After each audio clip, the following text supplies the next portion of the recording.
Alors, on se retrouve au site de Grasse à bord du Grand Pont, dans les ruines de Farum Azula. Et on se retrouve ici pour un test de la rivière sanglante après son nerf. Parce que ce matin, il y a eu un patch 1.06 de déployé et la rivière sanglante a été nerfée, notamment au niveau des saignements et des dégâts déclenchés lors d'un saignement. Le saignement arrive moins vite et les dégâts qui sont faits lors d'un saignement ont été, à mon avis, mais je ne suis pas sûr à 100%, mais à peu près divisés par deux. Alors, j'ai déjà fait pas mal de tests. Je vais vous montrer l'arme et je vais vous montrer mon set. Donc, j'ai rivière sanglante plus 10. J'ai mis le masque blanc et j'ai mis l'exultation du Seigneur du Sang. Et donc, j'ai fait quelques tests par rapport à ma vidéo d'avant où je l'avais testé la première fois. Et pour moi, ma conclusion, et c'est un test objectif, et je tiens vraiment à insister sur le mot objectif. Alors, oui, elle a été nerfée. Oui, elle fait moins de dégâts. Oui, elle déclenche saignement moins vite. Oui, quand saignement se déclenche, c'est beaucoup moins de points de vie qui partent, tout simplement. Alors, il faut relativiser. Je pense que le plus gros impact va être au niveau des boss. Les ennemis qui ont énormément de vie, c'est à ce niveau-là qu'elle est vraiment très fortement nerfée. Maintenant, pour les ennemis normaux dans le jeu, qui ont des points de vie normaux, qui ne sont pas de boss, cette arme reste très bonne et je vais vous le montrer à travers une série de tests. On va aller attaquer des ennemis à Farum Azula, on va attaquer un chevalier de Lendel, on va attaquer un géant et vous allez voir que ça reste tout à fait bon sur les ennemis normaux, ça reste une bonne arme. Maintenant, je la testerai plus tard sur un boss, mais je pense que l'effet catastrophique de diminution de saignement et de diminution de dégâts en cas de saignement va surtout se faire sentir sur les ennemis qui ont énormément de points de vie. Et je pense que c'est là que se joue tout ce nerf. Alors, on y va. On va commencer par attaquer des hommes bêtes. Alors on va utiliser principalement abattage sanglant puisque c'est ça qui a été nerfé. Et vous allez voir que ça fonctionne encore très bien, quoi. C'est plus lent, il meurt moins vite. Voilà, celui-ci par exemple, j'arrivais à le tuer avant même que le suivant réagisse et commence à m'attaquer. Là vous voyez qu'il commence à m'attaquer, donc ça va moins vite. Ça fait moins de dégâts, ça fait moins vite. Ça, il n'y a pas de doute. Mais vous voyez que sur les petits ennemis, ça fonctionne très bien, hein. Ici pareil, hop, abattage sanglant, vous voyez, ça fonctionne, hein. On peut dire ce qu'on veut.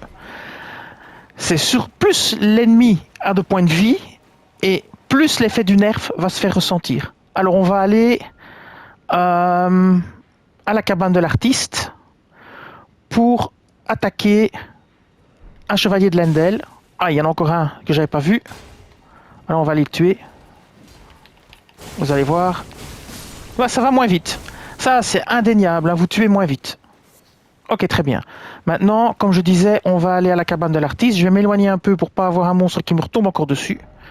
Donc, on va, comme je disais, à la cabane de l'artiste. Et on va attaquer un chevalier blindé pour voir ce que ça fait sur les chevaliers blindés. Cabane de l'artiste ici. Et c'est parti. Alors, premier test, attaque dans le dos. Quand il n'est pas sur ses gardes. Toujours abattage sanglant, hein. Toujours abattage sanglant, toujours abattage sanglant. Alors c'est parti.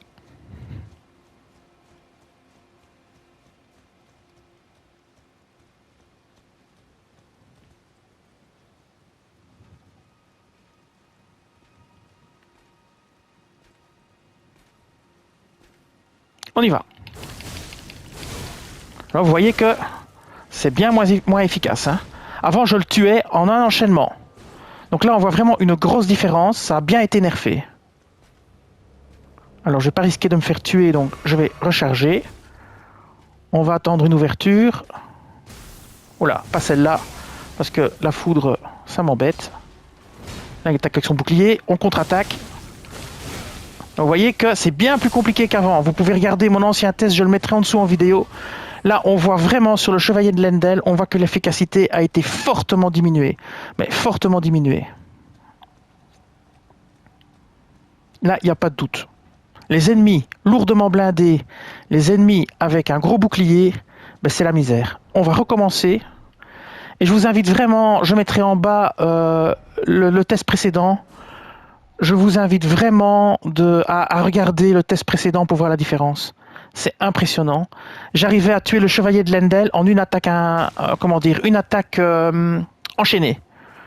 Donc j'enchaînais la rivière sanglante et paf, il était mort. Il pouvait même pas réagir. Ici, vous voyez bien que il m'interrompt et il arrive à réagir, quoi. Donc, le nerf est indéniable. On remet ça.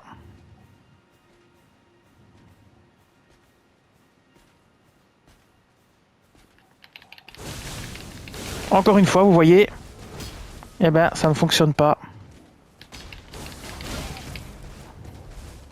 Ça complique vraiment les choses. Maintenant, contre les chevaliers de Lendel, il y a des armes bien plus efficaces que ça. C'est limite plus efficace du tout. Allez, on a une ouverture. Et vous voyez, c'est comme si ça tapait moins vite aussi. Et comme je disais, je vous invite vraiment à regarder ma vidéo précédente sur cette arme.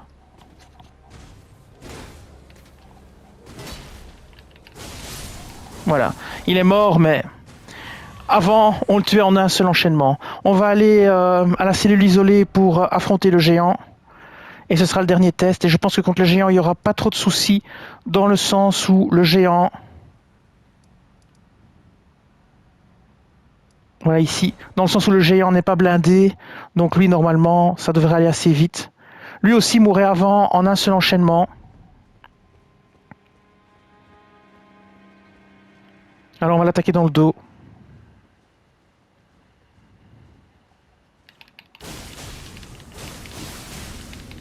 C'est encore le cas, on arrive encore à le tuer en un seul enchaînement, mais c'est tout juste. Avant, il mourait bien plus vite. Mais on voit bien que ça a été bien nerfé. Il n'y a pas de doute. Et bien voilà, l'arme n'est pas devenue inutile, mais c'est plus l'arme la plus puissante du jeu. Et ce sera à mon avis plus l'arme idéale non plus pour affronter les boss, parce que quand je vois déjà contre les ennemis blindés ce que ça donne, j'ai déjà peur. Donc je pense qu'il faudra trouver d'autres alternatives pour vaincre facilement les boss que la rivière sanglante.